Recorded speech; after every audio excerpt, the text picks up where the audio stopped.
Hello කට්ටිය කොහොමද? ඔන්න අදත් ආවා අලුත් මලුත් වීඩියෝ එකක් අරගෙන. ඔන්න ඉතින් අද අරන් ආවේ අරාබි චිකන් හොද්දක් හදාගන්න විදිහ. වීඩියෝ එකට යන්න කලින් වීඩියෝ එක සබ්ස්ක්‍රයිබ් කරලා දාන්න දැම්ම වීඩියෝ එකට ලයික් එකක්. එහෙනම් ඉතින් වැඩි කතා නැතුව අපි යමු වීඩියෝ එකට.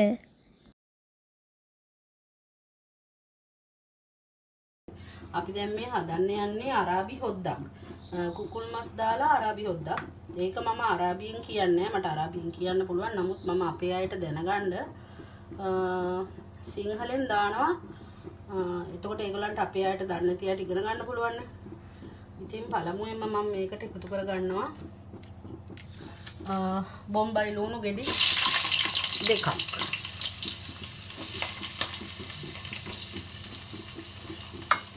පස්සේ එක පොඩ්ඩක් තෙලේ පොඩ්ඩක් බැදීගෙන යනකොට බැදෙන්න මරින්නේ නැහැ. මේක අරාබි හොද්දක් නේ. අරාබියෙන් කියන්නේ මේකට චිකන් මරක් කියලා.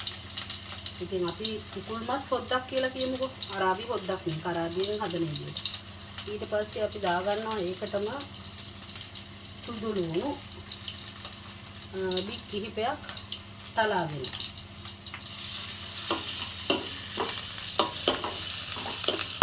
ඉතින් අපේ හැමෝම මේවා දන්න ඒවා. ඉතින් සමහර අය ඉන්නවා මේක ඉතින් හදන්න දන්නේ නැති අය අලුතෙන් රට ගිය කට්ටිය එහෙම මේක දන්නේ නැහැ. ඉතින් අපේ ලංකාවේටත් හොඳයි මේක. ඊට පස්සේ මම එකතු කර ගන්නවා ඉඟුරු කැබල්ලක සලාගත්ත ටිකක්. ඒකත් චුට්ටක් කවලම් කරලා දැන් මේක හරිම සුවඳයි. මේ ඉඟුරු සුදු ලුණු ඔක්කොම මේක පොඩ්ඩක් තෙලෙන් මේ වෙනකොට හරිම සුවඳක් එනවා. ඊට පස්සේ අපි සම්පේ කොළ කිහිපයක්, ඊට පස්සේ කරපිලිස ටිකක්, ඒකත් අපි මේවට පොඩ්ඩක් සම්දාලා කරාබු නැති දෙකක් කුරුඳු පොතු යැලි කිහිපයක් ඒකටම අපි දාගන්නවා. දැන් පේනවනේ ඔයගොල්ලන්ට කොහොමද කියලා. ඊට පස්සේ අපි මේකට චුට්ටක් අඩු කරගෙන මේකටම දාගන්නවා අපි කපාගත්ත අවමිරිස් ටික. ඉතින් රට කට්ටිය නම් දැවිල්ල කන්නේ සමහරලාට ඒගොල්ලෝ බෙල් පේපර් තමයි දාන්නේ. බෙල් පේපර් කියන්නේ අර පාට මාළු මිරිස් තියෙන ඒවට.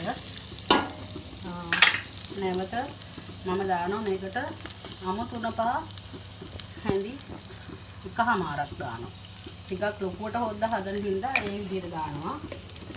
ඊට පස්සේ දානවා යහමින් කහ ටිකක්. කහ හැදි භාගයක් විතර දානවා. ඊට පස්සේ දානවා ගම්මිරිස් කුඩු හැන්දක ප්‍රමාණයක්. පොඩි ප්ලාස්ටික් හැන්දෙන් හැන්දක ප්‍රමාණයක්. නැවත උළුවහල් ලැට කිහිපයක් දානවා. එතකොට මේක හරි සුවඳයි. ඊට පස්සේ දානවා අපි ලුණු නම් ඉතින් මං කියලා දෙන්න ඕනේ නැහැ. අපි ලුණු රස අනුවනේ කවුරුත් දාන්නේ. ඒ හින්දා ඕන දැන් මං ඒ ටික දැම්මා. දාලා මම මේක නැවත කවලම් කරගන්නවා. ඔයාලට පේනවනේ. ඊට පස්සේ නැවත මේකට මම දැවිල්ල කන අයට අපි නම් ඉතින් ලංකාවේනේ අපි ඉතින් දැවිල්ලට කන හින්දා ඔන්න අපි මිරිස් හැඳි දෙකක් මේකට දාගත්තා. ඒකත් තෙලෙන් චුට්ටක් මෙහෙම බැදුවාට පස්සේ අපි කපාගත්ත තක්කාලි ටික මේකට එකතු කරගන්නවා.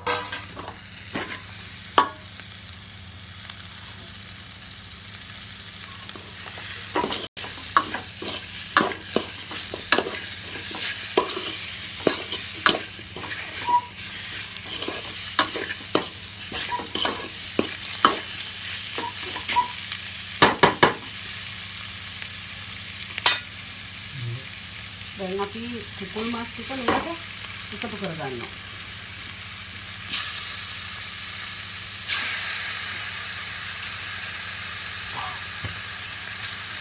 අපිට පුළුවන් කුකුල් මස් අපිට හදිසියකට හොයාගන්න බැරි වුණොත් පොඩ්ඩක් 250ක් විතර තියෙන ටිකකින් මේක හදාගන්න පුළුවන්.